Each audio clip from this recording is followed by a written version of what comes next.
नमस्कार, मैं हूं खुशबू कुंभट और आप सुन रहे हैं राजस्थान सुपरफास्ट न्यूज। तो आइए बढ़ते हैं आज की ताजा खबरों की ओर। फैसले को चूंकि राजस्थान से बड़ा कनेक्शन है इसका, राजस्थान में ही ये चीज मामला सामने आया था। देखिए, मैंने कल ही कहा था मीडिया को भी, ये समझ के परे है कि जब 3 तारीख को एग्ज़ाम हुआ था और छात्रों ने, अभ्यर्थियों ने 3 और 4 तारीख को ही पुलिस को रिपोर्ट कर दी, तो कोई परवाह नहीं करी पुलिस ने। फिर उन छात्रों ने एनटीए को लिखा, तब जाके उन्होंने डीजी पुलिस को, मैंने सुना है, या इतला करी कि भाई ये शिकायत हमारे पास आ रही, राजस्थान से आ रही। तब केस एसओजी को दिया गया, उन्होंने 20-30 लोगों को अरेस्ट कर लिया। पर ये समझ के परे है क्या कारण था कि एफआईआर तक दर्ज नहीं कर रहे थे। मैंने कल ही मांग करी कि आप एफआईआर दर्ज क्यों नहीं कर रहे हो, आपने बैठा रखा उनको, आप उनका अरेस्ट करें, कार्रवाई शुरू करें, जांच शुरू करें। पूरे राजस्थान की बदनामी हो रही थी। पर ये समझ नहीं आ रहा कि स्टेट गवर्नमेंट ने क्यों ऐसे इंस्ट्रक्शन दिए होंगे। एसओजी संस्था जो है उनके अधिकारियों में असमझ पैदा हो गई कि हम कार्रवाई आगे बढ़ाएं नहीं बढ़ाएं। ये खबरें भी आ रही थी एसओजी से भी। ये बहुत ही अनफॉर्चुनेट बात थी। अब सवाल ये कि 2024 में पेपर आउट हुआ, 25 में हुआ और 26 में हो रहा है। 3 साल लगातार एनटीए से पेपर आउट हो रहे हैं। जब तक आप तय में नहीं जाएंगे तो ये आगे भी ऐसी स्थिति बनती जाएगी। पहले भी जो एग्जाम होते हैं राज्यों में, वहाँ पे भी राजस्थान सहित, मैं जहाँ तक समझता हूँ शायद उसमें यूपी भी है, गुजरात भी है, हो सकता है एक आधा स्टेट में गलत बोल रहा हूँ, मतलब देहरादून का भी रिपोर्ट आई थी, बिहार से भी आई थी, कई राज्यों से आती रहती है।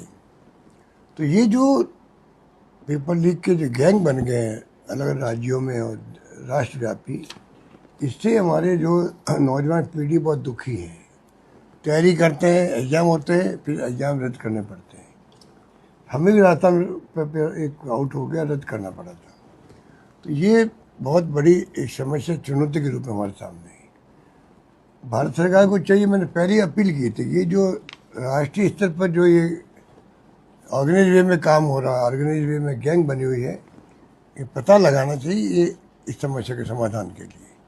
अब आप आश्चर्य करोगे, अभी यह राजस्थान में एसओजी जांच कर रही है, वो पेपर जो राजस्थान से आउट हो गए, जयपुर या सीकर से, जो हम सुन रहे हैं, उसने एफआईआर दर्ज आज भी नहीं करी है, आज की होगी।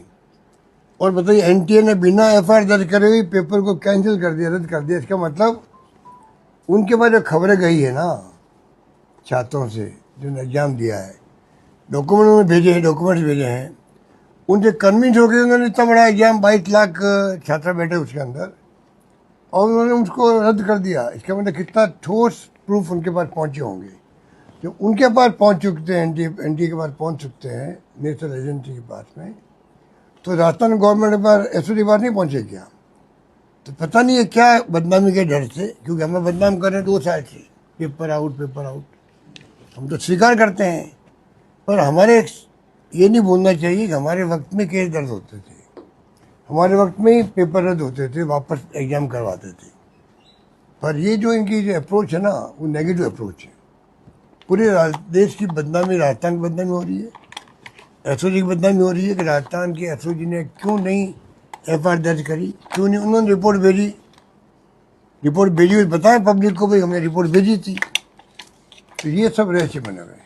बहुत ही दुखद घटना है ये, जिसमें एनटीए को ये पेपर रद्द करना पड़ा, सीबीआई को जांच देनी पड़ी।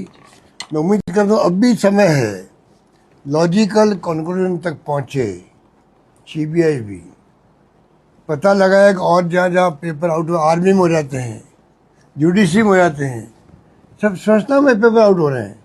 तो ये फन फॉर ऑल, हमेशा के लिए प्रॉब्लम हल होनी चाहिए, मेरा मानना है। मेरी रुचि उसके अंदर है कि सरकार किसी पार्टी की हो, पेपर आउट होना बहुत बड़ी घटना होती है। तो मैं समझता हूँ कि उसके लिए किस प्रकार से हमेशा के लिए बीमारी समाप्त हो। बेरोजगारी बहुत ज़्यादा है, लोग कहते हैं बेरोजगार लोग क्या करें, ये धंधा पकड़ लिया, धंधा शुरू कर दिया इन लोगों ने।